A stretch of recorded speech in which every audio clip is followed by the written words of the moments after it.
श्रीमद् भागवत स्कंद 4 अध्याय 24 श्लोक 33। श्रीरुद्र उवाच जितं त आत्मविदुवर्य स्वस्तये स्वस्तिरस्तु मे भवताराधसाराधं सर्वस्मा आत्मने नमः। श्लोक 34। नमः पंकजनाभाय भूतसूक्ष्मेन्द्रियात्मने वासुदेवाय शान्ताय कूटस्थाय स्वरोचिसे।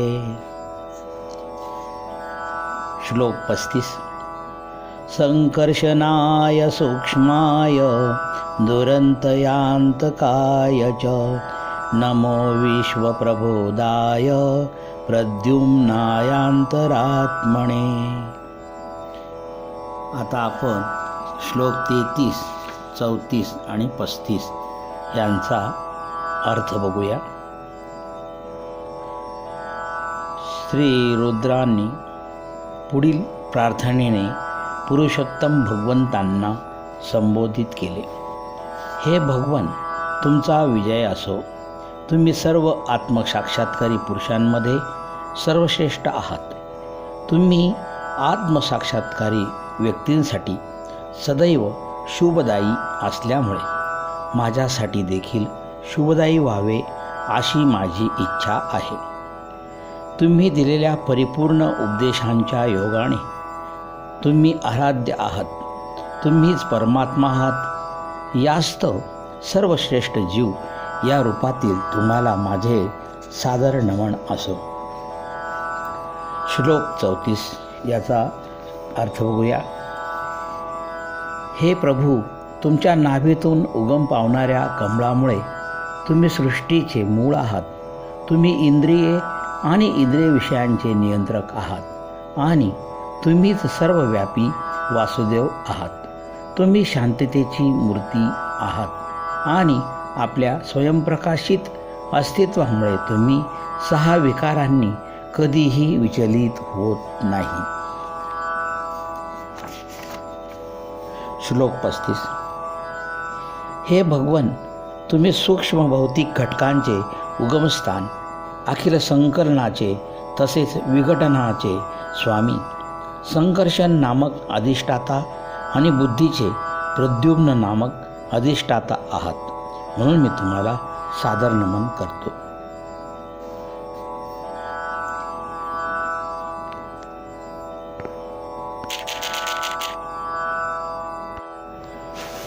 रुद्रगीत। श्लोक 36। नमो नमो निरुद्धाय ऋषिकेशेन्द्रियात्मने नमः परमहंसाय पूर्णाय निवृत्तात्मने।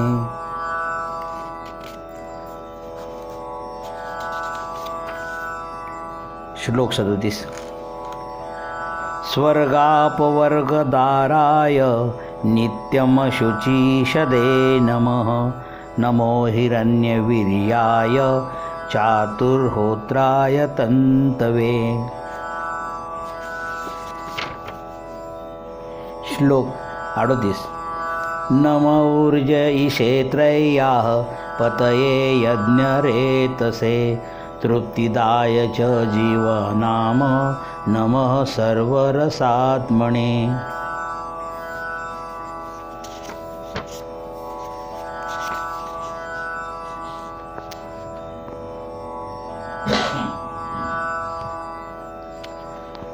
आता आपण 36, 37 आणि 38 या 4 श्लोकांचा मराठीत अर्थ बघू।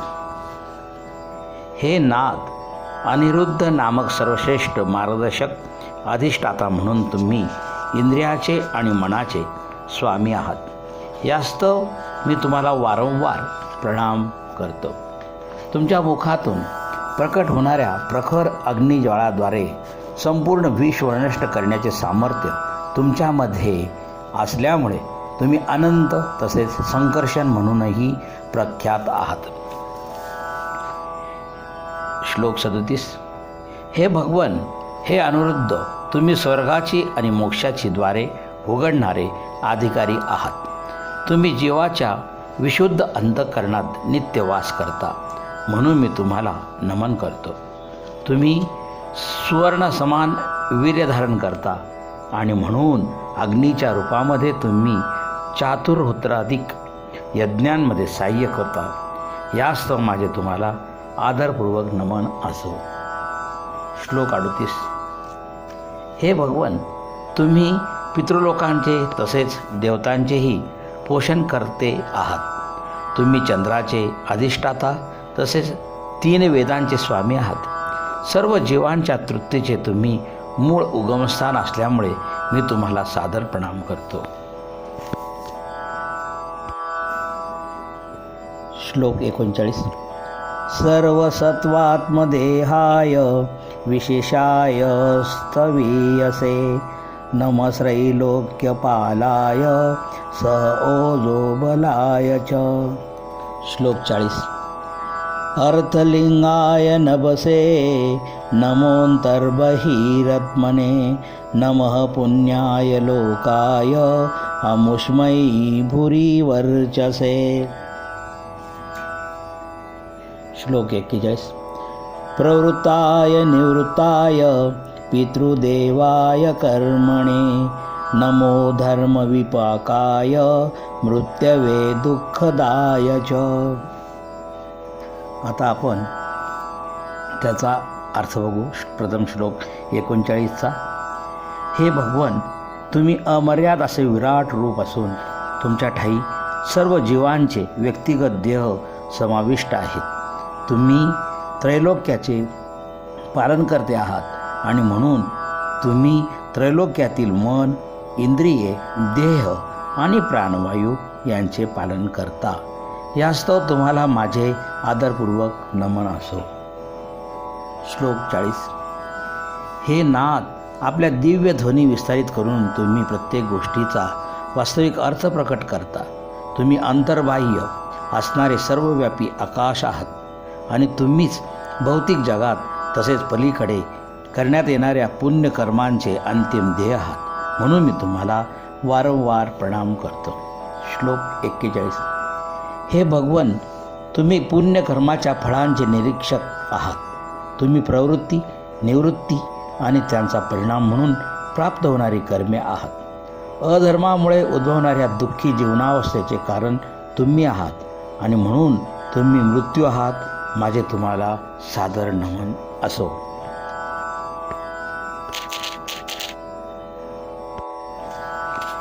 श्लोक 42. नमस्त अशिषामीश मनवे कारणात्मने नमो धर्माय बृहते कृष्णया कुण्ठमेधसे पुरुषाय पूर्णाय सांख्ययोगेश्वराय च. श्लोक 43. शक्तित्रय समेताय मिडुषे हंकतात्मने चेताकुतिरूपाय नमो वाचो विभूतये. श्लोक 44. दर्शनं नो दिदृक्षूणां देहि भागवतार्चितं रूपम प्रियतम स्वानाम सर्वेंद्रियगुणांजनम. आता आपण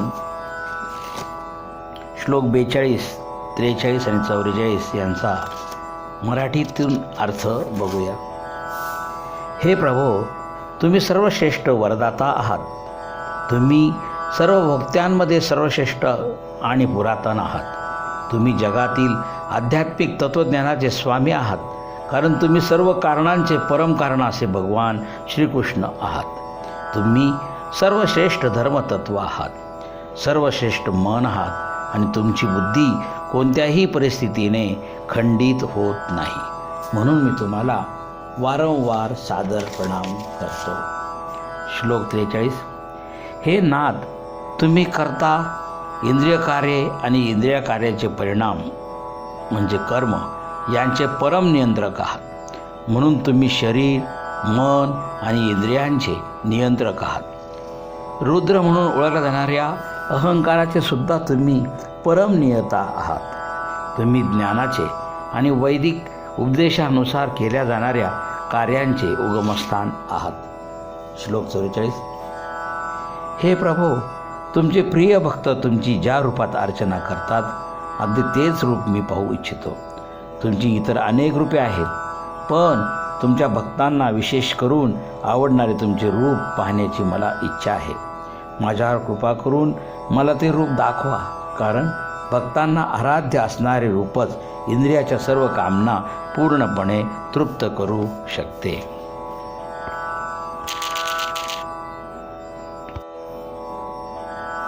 श्लोक 45 आणि 46. स्निग्धप्राऊ गगनश्यामं सर्वसौन्दर्यसंगं चार्वायत चतुर्बाहु सुजातरुचिराननं पद्मकोशापलाशाक्षं सुन्दरभ्रूसुनासिकं सुद्विजं सुखपोलास्यं समकर्णविभूषणम्. आता त्याचा आपण मराठीत अर्थ बघूया. श्लोक 45 आणि 46. भगवंताचे सौंदर्य वर्षा ऋतूतील घननिळ्या मेघासमान आहे. वर्षेची जलधारा ज्याप्रमाणे चकाकते त्याप्रमाणे त्यांची शारीरिक अंगेही चकाकणारी आणि आकर्षक आहेत. ते अखिल सौंदर्याचा संग्रहच आहेत. ते चतुर्भुज आहेत. कमळाच्या पाकळ्या समान नेत्र, उन्नत मोहक नासिका, मनोहारी स्मित, सुंदर कपाळ आणि तितके सुंदर तथा अलंकृत कान असलेले असे त्यांचे मुख उत्कृष्ट सौंदर्याने नटलेले आहे.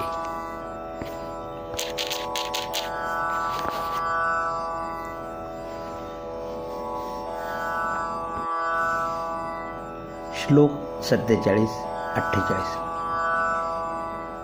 प्रीतिप्रहसितापाघमलकै रूपशोभितं लसत्पङ्कजकिञ्चत्कदुकलं मुष्टकुण्डलम्.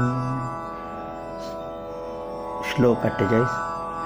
स्फुरत्किरीटवलय हारनुपूरमेखलं शङ्खचक्र गदा पद्ममालामन्युत्तम तिर्मत.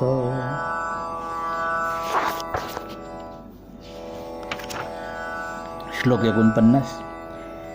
सिंहस्कन्दविध्वशो बिभ्रत्सो भगग्रीवकौस्तुभं श्रियानपायिन्या क्षिप्तनिकषाश्वरोसोल्लसत. आता आपण त्याचा मराठीत अर्थ बघू. 47, 48 आणि 49. प्रसन्न आणि कृपापूर्ण स्मित हास्य तथा आपल्या भक्तावर टाकलेल्या कटाक्षामुळे भगवंताचे सौंदर्य सर्वोत्कृष्ट आहे. त्यांचे काळे केस कुरळे आहेत आणि वाऱ्यासमवेत हलणारी त्यांची वस्त्रे कमळातून उडणाऱ्या केसरांप्रमाणे तेजस्वी दिसत आहेत.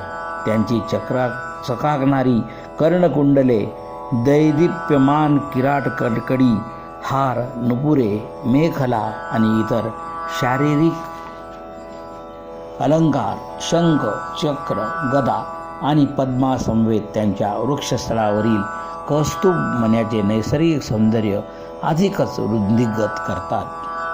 श्लोक 49. भगवंतांचे स्कंद सिंहाच्या स्कंदासारखे असून त्यावर सदैव तेजस्वी अशा माळा, हार आणि खांद्यावरील पट्ट्या आहेत. या व्यतिरिक्त त्यांच्या कंठी कौस्तुभ मण्याचे सौंदर्य विराजमान आहे आणि श्यामवर्णीय वक्षस्थळावर भाग्यदेवी लक्ष्मीचे प्रतीक असणारे श्रीवत्स लांछन आहे. या श्रीवत्स चिन्हाच्या शुभ्र तेजस्वी रेखा सोन्याची परीक्षा घेणाऱ्या अश्मावरील सुवर्ण रेखांच्या सौंदर्यासही मागे टाकतात. इतकेच नव्हे तर या शुभ्र रेखांचे सौंदर्य सोन्याची परीक्षा घेणाऱ्या अश्मास पराभूतही करते.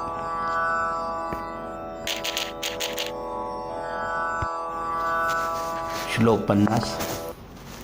पूररेचक कसविघ्नवलिवल्गुदलोदरं प्रतिसंक्रमाय द्विष्वं नाभ्यावर्तगभैरया. श्लोक 51. श्याम श्रोण्यधिरोचिष्णुदुकूल स्वर्णमेखलं समचार्वघ्रीजगोरुण्य जानुसुदर्शनम. श्लोक 50 चा अर्थ बघू. भगवंताच्या उदरावर 3 वळ्या असल्यामुळे ते सुंदर दिसत आहे. तसेच ते गोलाकार असल्याने पिंपळाच्या पानासारखे दिसत असून भगवंत जेव्हा श्वासोच्छ्वास घेतात तेव्हा वळ्यांच्या हालचाली अत्याधिक आकर्षक दिसतात. भगवंतांच्या नाभीतील वेटोळे इतके खोल आहेत की त्यामुळे संपूर्ण विश्वाचा उगम इथून झालेला असून पुन्हा ते याच ठिकाणी विलय होऊ इच्छित असल्याचे दिसते. श्लोक 51. भगवंतांच्या कटीचा अधोभाग श्यामवर्णीय असून पितांबराने आवृत्त आहे आणि पितांबरावर सुवर्णमय मेखला आहे. त्यांचे एक समान असणारे चरणकमळ, पोटऱ्या, मांड्या आणि गुडघे अतिशय सुंदर आहेत. खरोखर भगवंतांचे संपूर्ण शरीर सदृढ आहे.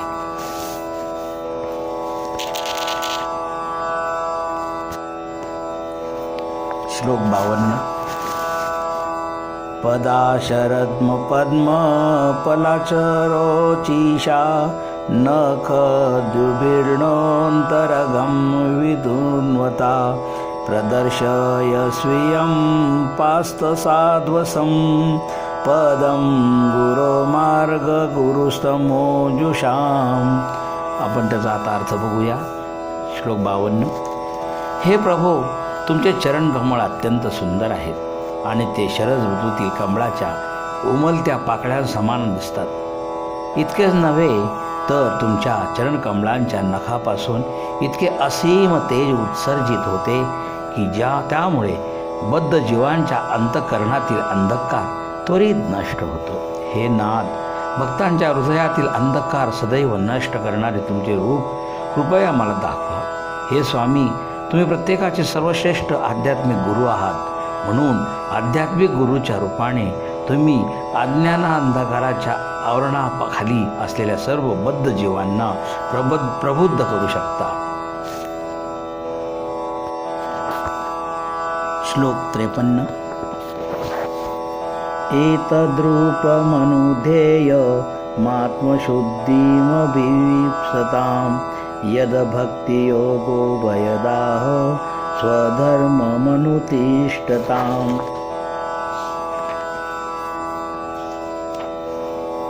श्लोक 54. भवान् भक्तिमतालभ्यो दुर्लभः सर्वदेहिनां स्वाराज्य स्वाप्य भीमत एकान्तेनात्मविद्गति. श्लोक 55. तं दुराराध्यमाराध्य सतामपि दुरापया एकान्तभक्त्या को वाच्छेत्माप्मूलं विना बहि. आता आपण श्लोक 53, 54 आणि 55 यांचा अर्थ बघू. श्लोक 53. हे प्रभो, आपले अस्तित्व शुद्ध करून घेण्याची इच्छा असणाऱ्या मनुष्यांनी पूर्वी सांगितल्याप्रमाणे सदैव तुमच्या चरणकमळांचे ध्यान करणे अत्यावश्यक आहे.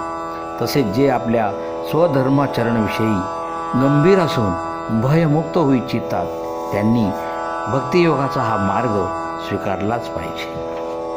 श्लोक 54. हे प्रभो, स्वर्गाधिपती इंद्रालाही जीवनाचे अंतिम ध्येय असणारी भक्तिमय सेवा प्राप्त करण्याची इच्छा असते.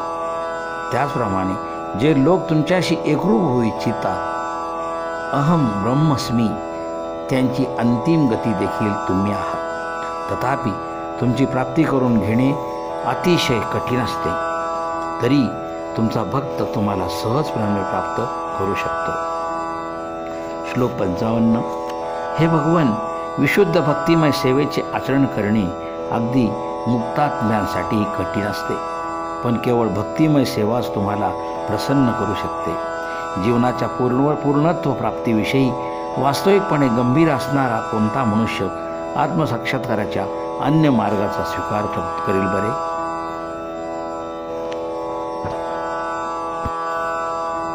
श्लोक 56.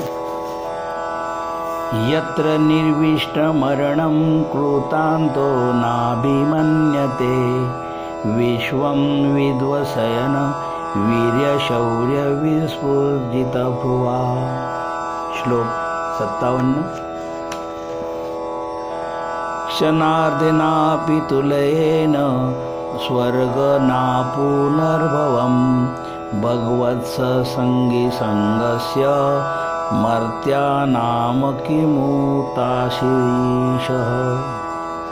आपण त्याचा अर्थ बघू. श्लोक 56.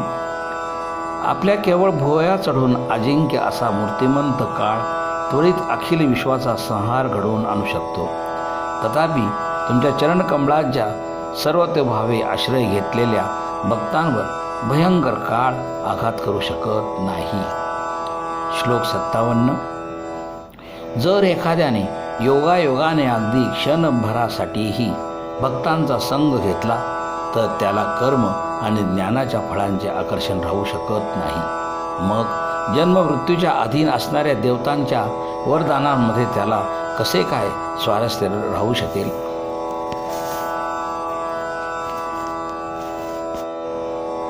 श्लोक 58.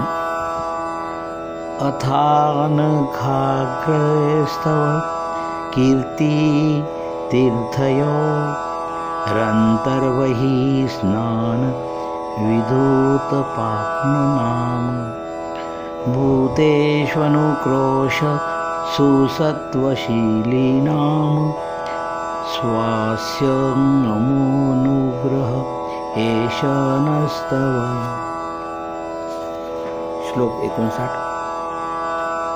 न यस्य चित्तं बहिरर्थविभ्रमं तमो गुहायां च विशुद्धमविशात यद्भक्तियोगोऽनुगृहीतमजसा मुनिर्विचष्टेननु तत्र ते गतिम्.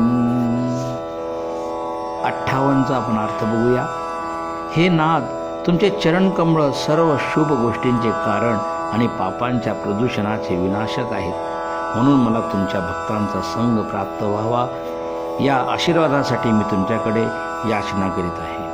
कारण तुमच्या चरणकमळांची आराधना करून तुमचे भक्त पूर्णपणे शुद्ध झालेले असतात आणि बद्ध जीवांवर त्यांची अपार दया असते. अशा भक्तांचा संग घेण्याची संधी मला लाभल्यास तेच तुमचे मला मिळालेले वास्तविक वरदान आहे असे मी समजेन. श्लोक 59. भक्तिमय सेवेद्वारे ज्याचे हृदय पूर्णपणे शुद्ध झालेले आहे आणि ज्यांच्यावर भक्ती देवीची कृपा झालेली आहे तो एका अंधकूपा समान असणाऱ्या बहिरंगा शक्तीने भ्रमित होत नाही. अशा रीतीने सर्व प्रकारच्या भौतिक कल्मशातून पूर्णपणे शुद्ध झालेला भक्त आनंदाने तुमचे नाम, रूप, यश, लीला इत्यादी जाणून घेण्यास समर्थ आहे.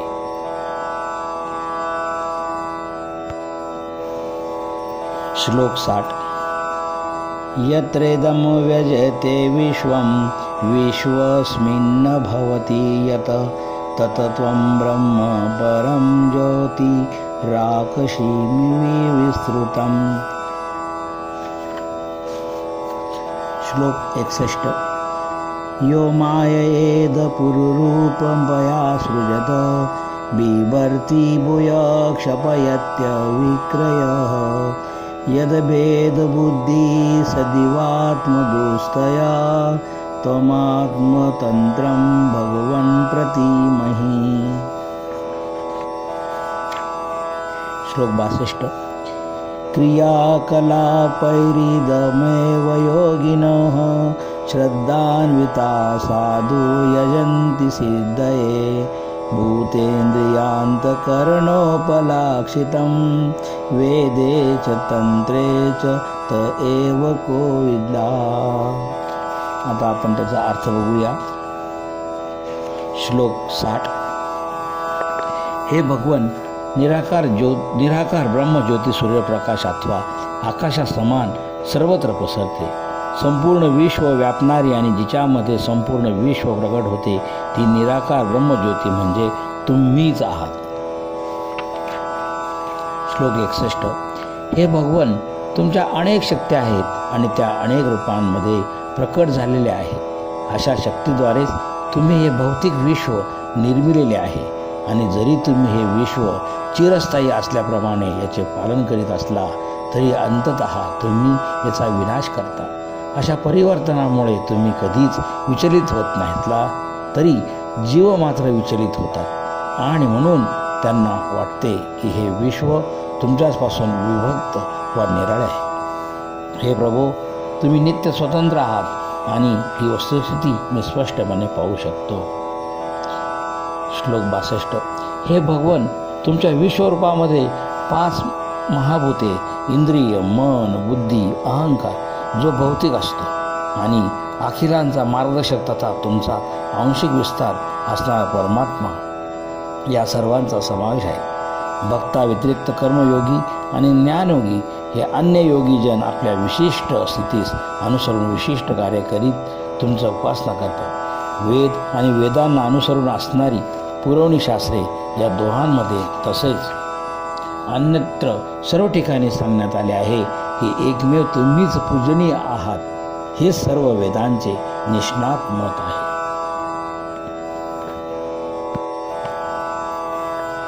श्लोक 63. त्वमेक अद्य पुरुष सुप्तशक्ती स्तया रजा सत्वतमो विबुध्यते महानहं खं मरुदग्निवार्धराः सूरर्षयो भूतगणाइदं यतः. श्लोक 64. सृष्टं स्वशक्ते दमनुप्रविष्ट चतुर्विधं पुरमात्मं शकेन अतो विदुस्तं पुरुषं सन्तमन्त भुगे ऋषेकैर्मधुसारङ्गम्य स एष लोकानतिचण्डवेगो विकर्षसि त्वं खलु कालयानः भूतानि भूतैरनुमेय तत्त्वो घनावलीर्वायुरिवा विषय. आता आपण त्याचा अर्थ बघूया. श्लोक 63, 64 आणि 65. प्रथम 63 बघू. हे भगवन, तुम्ही सर्व कारणांचे कारण असे एकमेव पुरुष आहात. या भौतिक जगाच्या निर्मितीपूर्वी तुमची भौतिक शक्ती सुप्तावस्थेत असते. जेव्हा तिच्यामध्ये क्षोभ उत्पन्न होतो तेव्हा सत्व, रज आणि तम हे त्रिगुण सक्रिय होतात आणि परिणामतः अखिल भौतिक शक्तीची अर्थात अहंकार, आकाश, वायू, अग्नी, जल, पृथ्वी, विविध देवता आणि ऋषी या सर्वांची निर्मिती होते. अशा रीतीने प्राकृतिक विश्वाचे सृजन होते. श्लोक 64. हे प्रभू, आपल्या शक्तीद्वारे सृष्टी निर्मिती केल्यानंतर तुम्ही 4 प्रकारच्या रूपांनी तिच्यामध्ये प्रवेश करता. तुम्ही जीवांच्या अंतःकरणात स्थित असल्यामुळे तुम्ही त्यांना आणि ते कसा इंद्रियोपभोग घेतात हे जाणता. या भौतिक जगातील तथाकथित सुख म्हणजे पोळ्यामध्ये गोळा केलेल्या मधाचा मधमाशांनी उपभोग घेण्यासारखे आहे. श्लोक 65. हे भगवन, तुमची परमश्रेष्ठ सत्ता प्रत्यक्षपणे अनुभवता येत नाही, पण या जगातील सर्व काही काळाच्या ओघात नष्ट होत असलेले पाहून मनुष्य तुमच्या परमसत्तेविषयी अनुमान काढू शकतो. काळाचा वेग अतिप्रचंड आणि असह्य आहे आणि ज्याप्रमाणे एक पशु दुसऱ्या पशुकडून बक्षीला जातो त्याप्रमाणे या जगातील सर्व वस्तूंचा परस्परांकडून संहार केला जात आहे. वायू आकाशातील मेघ विखरवून टाकतो, तद्वत काळ सर्व गोष्टींना विखरवून टाकतो.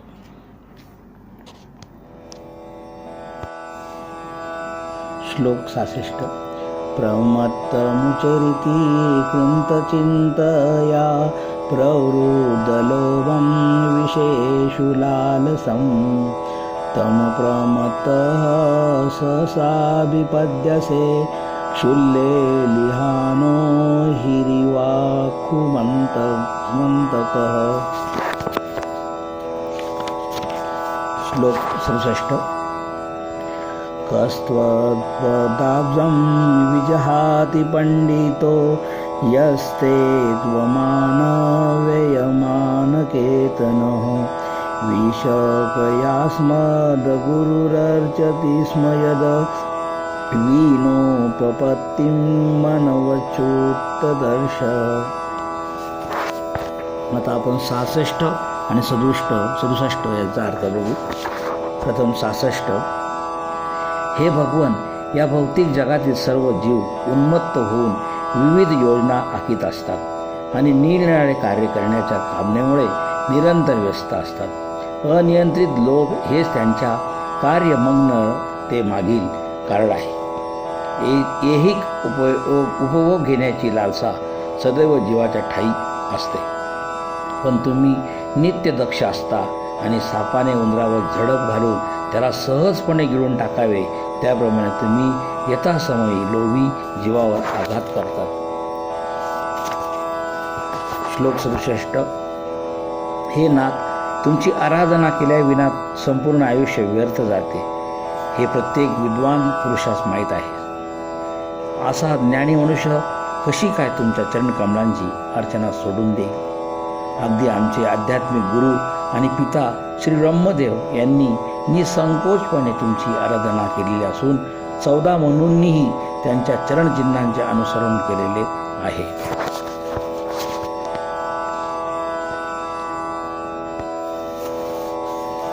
श्लोक 68.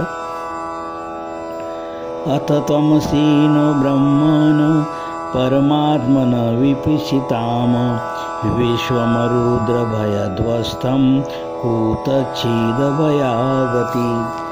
श्लोक 69.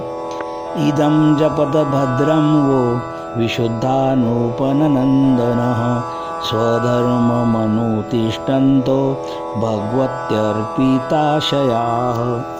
श्लोक 70. तमेवात्मानममात्मस्थं सर्वभूतेष्वस्थितं पूजयध्वं गृह्णन्तश्च ध्यायन्तश्चासकृद्धिरं. आता आपण त्याचा अर्थ बघूया. प्रथम श्लोक 68. हे भगवन, वास्तविकपणे बुद्धिमान असणारे सर्व विद्वान पुरुष तुम्हाला परमब्रह्म आणि परमात्मा म्हणून जाणतात.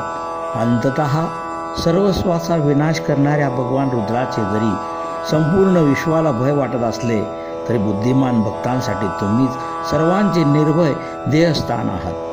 श्लोक 69. अहो राजपुत्र हो, शुद्ध अंतःकरणाने राजा म्हणून आपल्या स्वधर्माचे आचरण करा.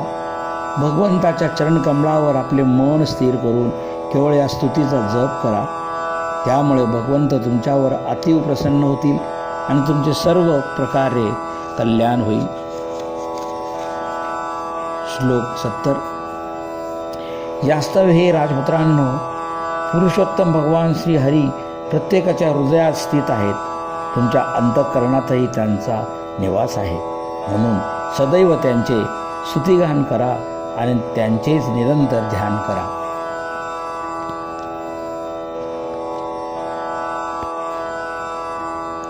श्लोक 71, 72 आणि 73. श्लोक 71. योगादेशमुपासाद्य दरयन्तो मुनिव्रताः समाहिततीय सर्व एतादभ्यसताद्रुताः. श्लोक 72. इदमाह पुरास्माकं भगवान् विश्वसृक्वति भृग्वादीनामात्मजानाम शिश्रूक्ष संशिश्रूक्षताम. श्लोक 73. ते वयं नोदिता सर्वे प्रजा सर्गे प्रजेश्वराः अनेन ध्वस्ततमसा शिश्रूक्ष्म विविधाः प्रजाः. आता आपण मराठीत अर्थ बघू. प्रथम 71 श्लोक. हे राजकुमारांनो, हरिनाम कीर्तनाची योग पद्धती मी तुम्हाला स्तोत्राच्या रूपाने स्पष्ट केलेली आहे. तुम्ही सर्वांनी हे महत्त्वपूर्ण स्तोत्र आपल्या मनी धारण केले पाहिजे आणि श्रेष्ठ ऋषी होण्यासाठी ते तसेच जपून ठेवण्याचे वचन दिले पाहिजे.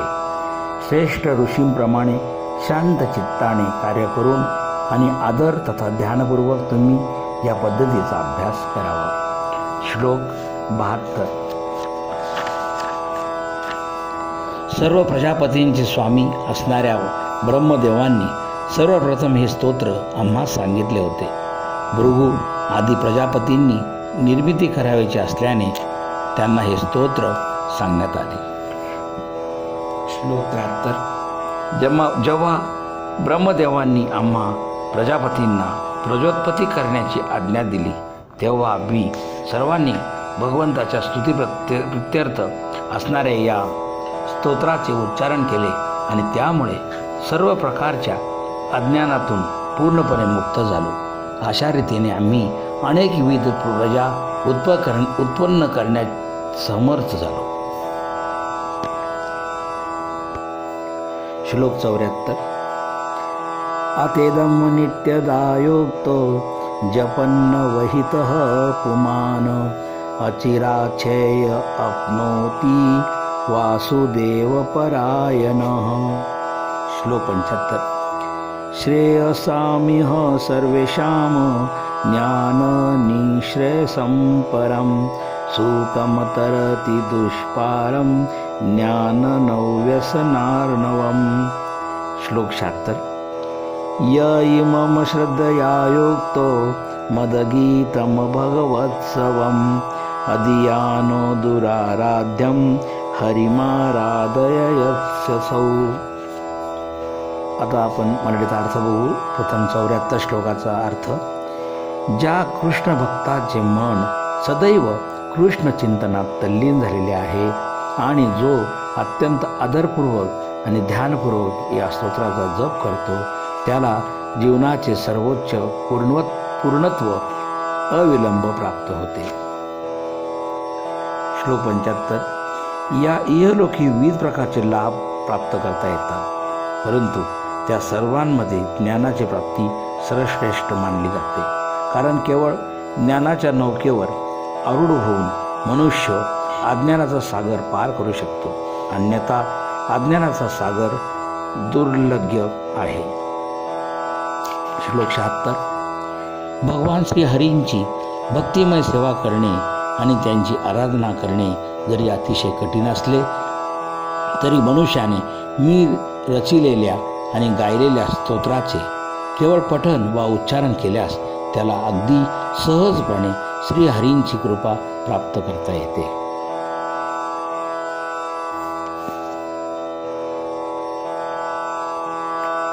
श्लोक 77, 78, 79. श्लोक 77.